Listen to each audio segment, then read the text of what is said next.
You ever stumble across a story so bizarre, so oddly specific, that you can't help but wonder, what if it's true? Let me take you back to Japan in 1999. No, not the neon-soaked Shibuya you're thinking of. I'm talking about a tiny corner of a bookstore tucked between dusty shelves, where an unassuming manga quietly sat. No flashy cover, no famous name, just a plain title, The Future I Saw. Most people didn't even give it a second glance. Why would they? It wasn't beautifully drawn. The sketches inside felt raw, like someone had poured their half-remembered dreams onto paper, without caring whether they made sense to anyone else. But if you'd been one of the rare few who flipped through its pages, maybe you would have felt it too, that strange chill, a whisper that something inside wasn't just imagination. Fast forward 12 years. It's March 11th, 2011. Japan is rocked by one of the deadliest earthquakes and tsunamis in history. The images flood the news. Highways torn apart, entire towns swallowed by water, nuclear reactors crippled, and amid that chaos, something weird happens online. A few people start posting blurry photos of an old manga, claiming it predicted the disaster. Skepticism? Sure. But when side-by-side comparisons showed a sketch eerily similar to flooded city streets, with numbers scrawled in the margin, 311, the internet couldn't look away. Coincidence or prophecy? That's how the future I saw was dragged out of obscurity and into the public eye. But what freaked people out wasn't just that one prediction. It was the realization that 12 out of the 15 dreams recorded inside had already come true. And there were still 3 left. Let that sink in. Naturally, everyone wanted to know who was this Tatsuki. But here's the thing, no one knew. The publisher, out of business, no address, no real name, just a pseudonym floating in the void. In an age of Google, how does someone just vanish? That mystery only fueled the fire. Conspiracy theories spread like wildfire. Was Tatsuki a government insider leaking coded warnings? A front for some cult? An AI experiment gone rogue?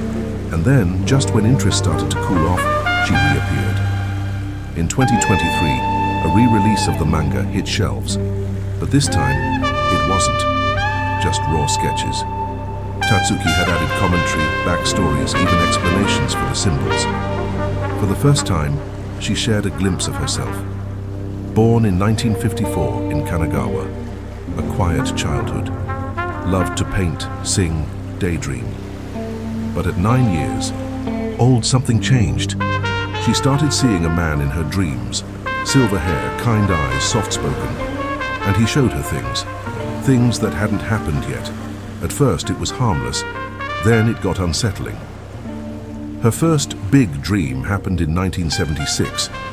She saw a man standing under stage lights, singing his heart out. Suddenly he collapsed. His name, Freddie Mercury. In 1976, that seemed ridiculous. Queen was at the peak of fame. Why would anyone think Freddie would die? But she sketched it anyway. 15 years later, in 1991, he passed away. And that sketch? It wasn't just him collapsing. There was a tiny drawing in the corner, a film crew making a movie about him, after his death, which, of course, actually happened. That's the moment Tatsuki started to get scared of herself. What if these weren't just dreams? From there, the visions escalated. In 1992, she dreamed of a long corridor, sunlight pouring through tall windows. At the end, a painting of a blonde woman with a child, the word Dana written beneath it. Then an explosion. Cries. 5 years later, Princess Diana died in a car crash. By the mid-90s, the dreams came faster and darker. Earthquakes, tsunamis, cities torn apart. That's when she realized this wasn't something to keep to herself. She began compiling the drawings into the book we now know. But almost immediately after publishing it in 1999, she vanished again. You're probably thinking, why didn't anyone take it seriously then? Why didn't they see the warnings? Well, imagine walking into a bookstore and picking up a random indie zine filled with surreal sketches and cryptic notes. Would you think it was a prophecy? Or just an eccentric artist? Yeah, that's why no one paid attention, until the world started catching up to her visions. But here's the kicker. The last dream hasn't happened yet. In her 2023 edition, Tatsuki detailed a nightmare she had in 2021. In it, she stood overlooking a vast sea south of Japan. At first calm, then the water began to bubble, like a giant cauldron beneath the waves, and from the depths two enormous dragons emerged, coiling beneath the surface.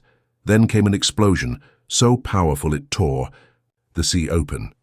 A tsunami rose, 3 times higher than the 2011 disaster, and after the wave, a new landmass rising from the ocean floor, linking Japan, Taiwan, Hong Kong, the Philippines, and scrawled across the sketch in trembling handwriting, 5 a.m. July 5th, 2025. I know, it sounds like pure fantasy. But here's where things get interesting. Scientists say that undersea volcanic eruptions near tectonic plate boundaries can actually form new land. It's happened before. In 2013, a new island popped up near Nishinoshima. In 2021, another formed in the Kuril Islands. Tiny, sure, but the Earth moves in mysterious ways. Now imagine a dreamer seeing these shifts decades before they happen. So, was Tatsuki just unusually perceptive? Or was she somehow tuned into something the rest of us can't access? It's a lot to unpack. And we're only scratching the surface, because what happens after the tsunami in her vision is something we haven't even begun to understand. When I first read about that final vision, I couldn't help but wonder, was the dream really about destruction, or was it about transformation? See, most people fixate on the tsunami, the chaos, the devastation, but Tatsuki's dream didn't end with ruin. It ended with new land rising from the sea. That's the part people miss. It's as if the Earth itself was trying to reset, to bridge the islands scattered across the Pacific into one unified mass. I mean, think about it. Japan, Taiwan, Hong Kong, the Philippines, suddenly connected by a single stretch of newly risen land? It sounds impossible, but not geologically implausible. The Pacific Ring of Fire isn't just a poetic name. It's a literal boundary of tectonic plates grinding, colliding, reshaping the Earth's crust every single day. And here's where things get spooky. In her 2023 re-release, Tatsuki included additional notes. She wrote that in the dream, standing atop that new land, she didn't feel fear. She felt relief, like something long dormant had finally been fulfilled. That chills me more than the tsunami itself. Why would a dream about such devastation end in peace? But it wasn't just a peaceful landscape. She described the soil as wet and breathing, the rocks warm beneath her feet, almost as if the earth was alive, waking up from a slumber. Some have theorized that this symbolizes rebirth after disaster. Others, they think it points to something darker, a cleansing, a necessary purge before a new era begins. It's wild how one vision can be interpreted so differently, and yet the timing of her prediction makes it impossible to ignore. July 5th, 2025, less than a few months from now. How do you even prepare for something like that? Can you? And here's where real science enters the chat. In 2013, off the coast of Nishinoshima, an underwater volcano erupted and gave birth to a new island. It wasn't some sci-fi phenomenon. It literally happened. Over time, lava kept spewing, solidifying, expanding the landmass. By 2020, the new island had merged with the original, doubling its size. And this wasn't an isolated case. Volcanic islands have been forming for centuries. Nature does this. It's slow, yes. But every now and then, a massive shift accelerates the process. Could it happen on the scale Tatsuki envisioned? Unlikely, at least at human speed. But geologically, the possibility isn't zero. That's what makes this prophecy different from your average urban legend. It's not just spooky drawings and ominous dates. There's a kernel of geological reality lurking beneath it. And let's not forget the dragons. In her dream, they weren't attacking. They were circling, guarding, coiling around the rising land as if protecting it. Dragons in East Asian culture aren't symbols of evil. They're guardians of water, power, transformation. They represent nature's uncontrollable forces, yes, but also its wisdom and continuity. So were they warning her, or were they showing her something inevitable?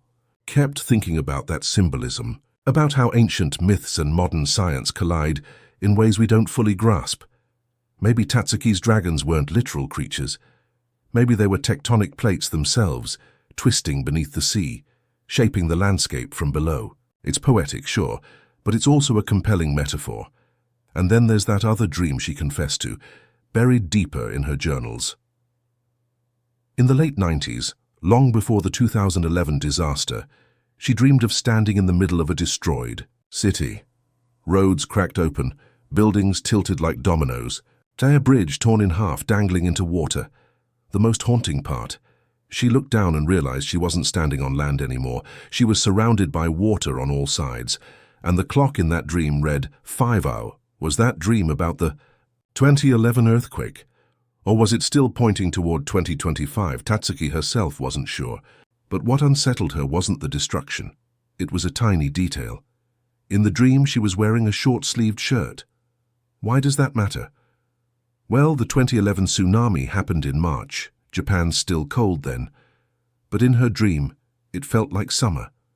And guess what season July 5th falls under? That eerie mismatch made many believers think she hadn't been dreaming of 2011 after all. Maybe she had been dreaming of what's yet to come. Look, I get it. It's easy to dismiss these stories as superstition. Dreams are dreams, right? But isn't it curious how many of her past visions lined up with real-world events? Isn't it weird how some of the smallest details turned out to be the most accurate? For me, what makes this story so compelling isn't just whether or not the prophecy comes true. It's how it forces us to grapple with a deeper question. What if some people really can see glimpses of the future? And if they can, what are we supposed to do with that knowledge? There's something strangely human about trying to find patterns in chaos, about wanting the universe to send us signs.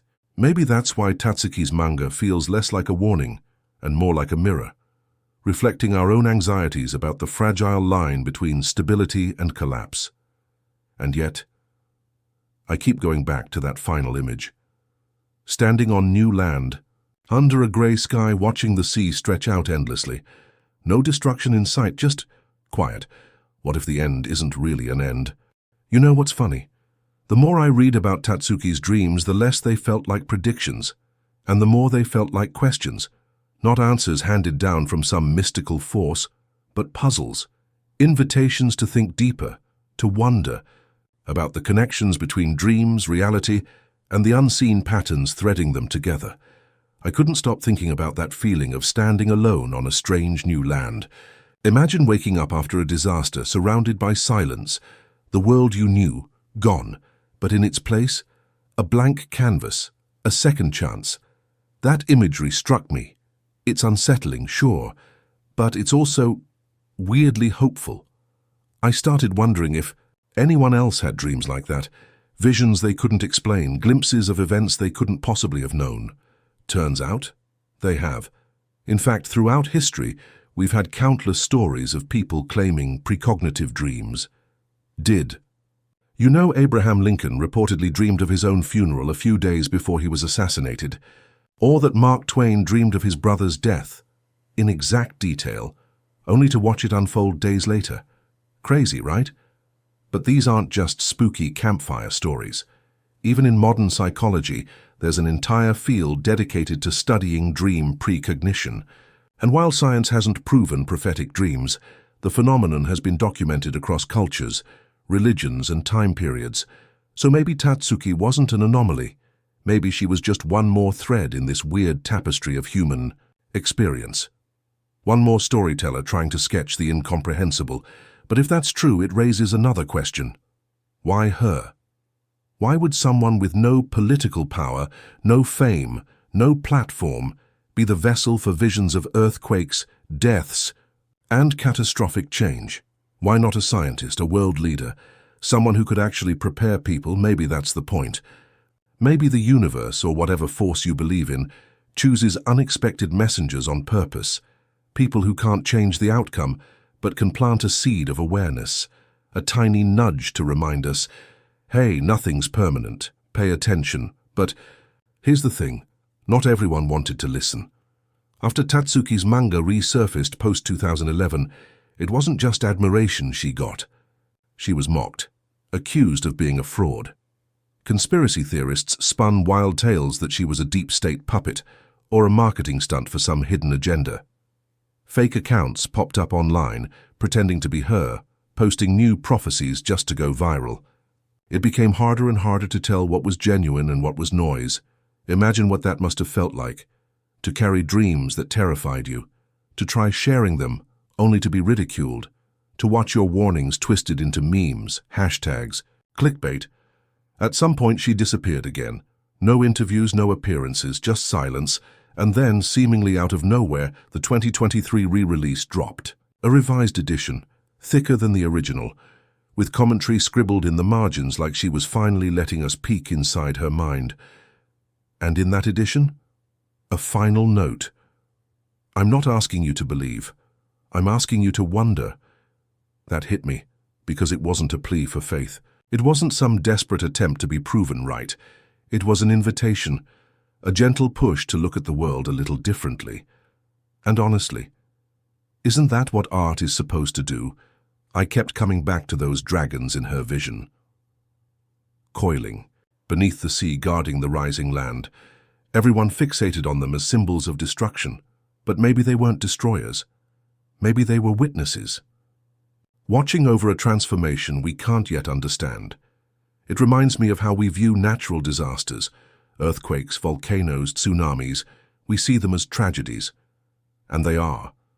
But geologically, they're also agents of renewal. Land doesn't just appear out of nowhere. It's forged under extreme pressure. Islands are born from fire and ash. Coral reefs rebuild after devastation. Nature doesn't care about our timelines or comfort zones. It reshapes itself over millennia, oblivious to the tiny human dramas unfolding on its surface. Maybe Tatsuki's dream wasn't a warning in the traditional sense. Maybe it wasn't saying, run. Maybe it was saying, prepare, not just for loss, but for what comes after. I kept thinking about that date. 5 a.m., July 5th, 2025. It's etched into the internet now, a countdown clock for believers and skeptics alike. And whether anything happens or not, that day will arrive. The sun will rise, the sea will churn like it always does, and we'll all have to face the same question. What does it mean to know something might happen, but not be able to stop it? Is that a curse or is it liberation? I started to realize something. Tatsuki's story isn't just about prophecy, it's about powerlessness. About accepting that no matter how much we plan, how many warning signs we see, there are forces bigger than us. Things we can't predict, can't control, can't escape. But instead of surrendering to despair, she chose to record, to sketch, to turn fleeting images into something tangible, something that could outlive her, long after the dreams faded. And maybe that's the lesson hiding in plain sight.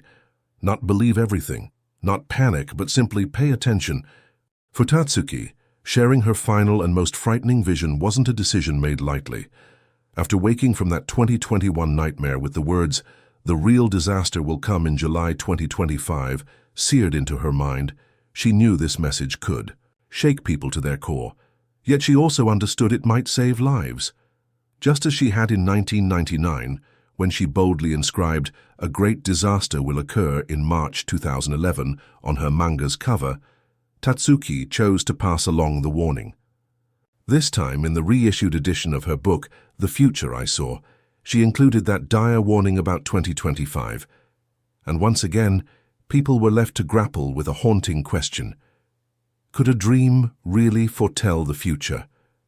When news of Tatsuki's 2025 prophecy spread, it sent ripples of unease across Japan. Many who remembered the uncanny accuracy of her March 2011 prediction felt a chill. They recalled how a little-known illustrator's scribbled dream had seemingly prophesied one of the nation's worst disasters. Now that same artist was saying something even more catastrophic loomed on the horizon. Suddenly, July 2025 became a date that people circled in their minds with equal parts dread and curiosity. Not everyone was convinced. Skeptics pointed out that not all of Tatsuki's dreams had come true. They noted how other dates she recorded had passed without incident. Maybe, they argued, her one big hit, the 2011 tsunami, was just a coincidence, a lucky or unlucky guess. After all, if someone predicts enough things, one is bound to align with reality eventually. Could it be chance rather than clairvoyance? It was a fair question, and even Tatsuki herself had never claimed to understand why she saw what she did. She knew that when a dream felt different, vivid, urgent, weighted with meaning, she couldn't ignore it. And this latest vision had been all of those things. Imagine for a moment being in Tatsuki's shoes. You've been haunted by nightmares that later played out in real life. You carry the strange burden of foresight. Would you tell the world about your visions, knowing people might call you crazy, or stay silent for fear of causing panic?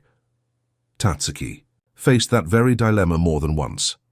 In her earlier years, Tatsuki mostly kept her prophetic journal private, quietly watching as events proved her right. Only after 2011 did people start to pay attention.